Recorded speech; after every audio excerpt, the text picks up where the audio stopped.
संसार में ऐसी कोई भी परिस्थिति नहीं है जिसमें मनुष्य का कल्याण न हो सकता हो, कारण कि परमात्म तत्व प्रत्येक परिस्थिति में समान रूप से विद्यमान है। अतः साधक के सामने कोई भी और कैसे भी परिस्थिति आए, उसका केवल सदुपयोग करना है। सदुपयोग करने का अर्थ है दुखदायी परिस्थिति आने पर सुख की इच्छा का त्याग करना और सुखदायी परिस्थिति आने पर सुख भोग का तथा वह बनी रहे ऐसी इच्छा का त्याग करना और उसको दूसरों की सेवा में लगाना। इस प्रकार सदुपयोग करने से मनुष्य दुखदायी और सुखदायी दोनों परिस्थितियों से ऊंचा उठ जाता है, अर्थात उसका कल्याण हो जाता है। मनुष्य जहां कहीं और जिस किसी परिस्थिति में स्थित है, वहीं रहकर वह प्राप्त परिस्थिति का सदुपयोग करके निष्काम हो सकता है और वहीं उसको परमात्मा की प्राप्ति हो सकती है। मनुष्य के सामने जन्मना, मरना, लाभ हानि आदि के स्वरूप में जो कुछ परिस्थिति आती है, वह प्रारब्ध का अर्थात अपने किए हुए कर्मों का ही फल है। उस अनुकूल प्रतिकूल परिस्थिति को लेकर शोक करना, सुखी दुखी होना केवल मूढ़ता ही है। संसार में परिवर्तन होना, परिस्थिति बदलना आवश्यक है। अगर परिस्थिति नहीं बदलेगी तो संसार कैसे चलेगा? मनुष्य बालक से जवान कैसे बनेगा? मूर्ख से विद्वान कैसे बनेगा? रोगी से निरोगी कैसे होगा? बीज का वृक्ष कैसे बनेगा? परिवर्तन के बिना संसार स्थिर चित्र की तरह बन जाएगा। मनुष्य के सामने जो कुछ अनुकूल प्रतिकूल परिस्थिति आती है, वह सब साधन सामग्री है, भोग सामग्री नहीं। परिस्थिति के साथ तादात्म्य करके ही यह सुख दुख का भोक्ता बनता है।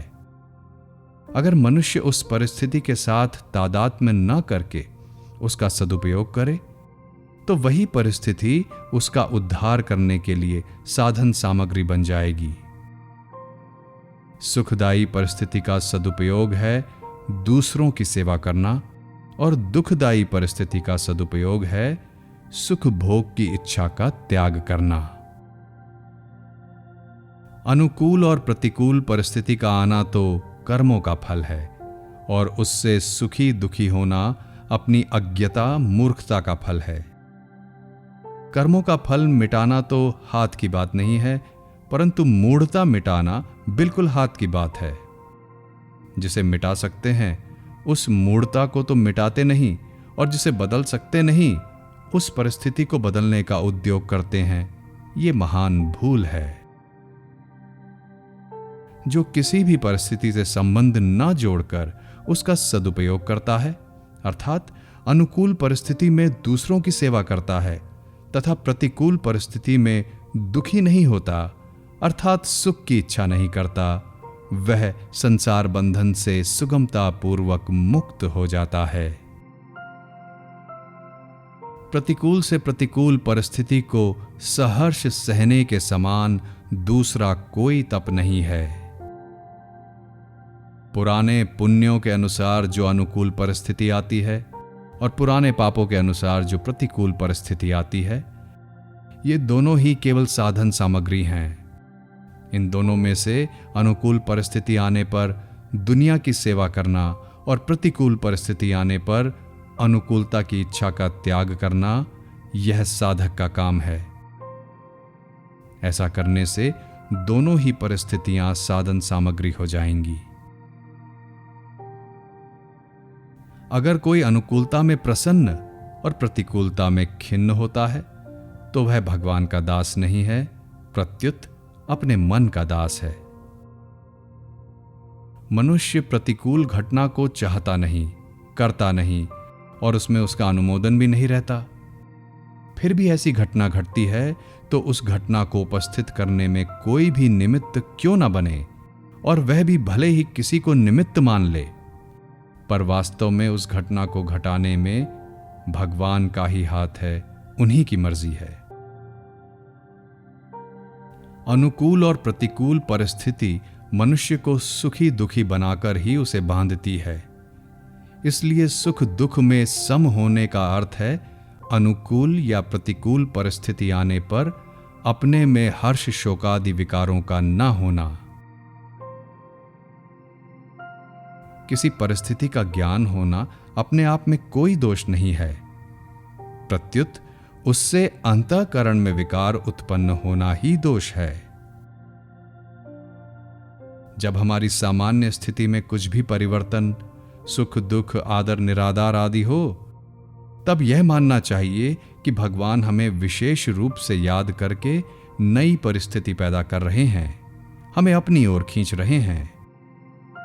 ऐसा मानकर साधक प्रत्येक परिस्थिति में विशेष भगवत कृपा को देखकर मस्त रहे और भगवान को कभी भूले नहीं। अनुकूलता से पुराने पुण्यों का नाश होता है और उसमें अपना स्वभाव सुधरने की अपेक्षा बिगड़ने की संभावना अधिक रहती है, परंतु प्रतिकूलता आने पर पापों का नाश होता है और अपने स्वभाव में भी सुधार होता है।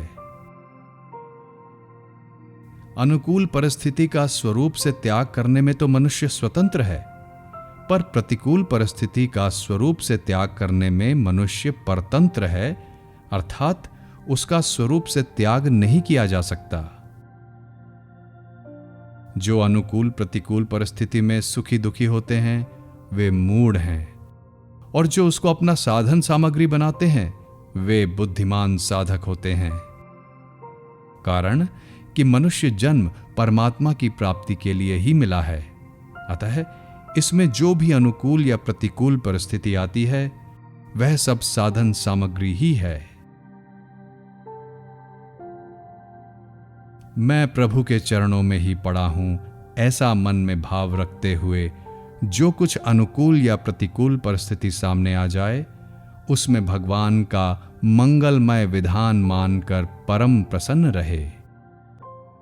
जो कुछ होता है वह मेरे कर्मों का फल नहीं है, प्रत्युत भगवान के द्वारा कृपा करके केवल मेरे हित के लिए भेजा हुआ विधान है। प्रतिकूल से प्रतिकूल परिस्थिति आने पर घबराएं नहीं, प्रत्युत प्रतिकूल परिस्थिति का आदर करते हुए उसका सदुपयोग करें, अर्थात अनुकूलता की इच्छा का त्याग करें, क्योंकि प्रतिकूलता पहले किए गए पापों का नाश करने और आगे अनुकूलता की इच्छा का त्याग करने के लिए ही आती है। अनुकूलता की इच्छा जितनी ज्यादा होगी उतनी ही प्रतिकूल अवस्था भयंकर होगी।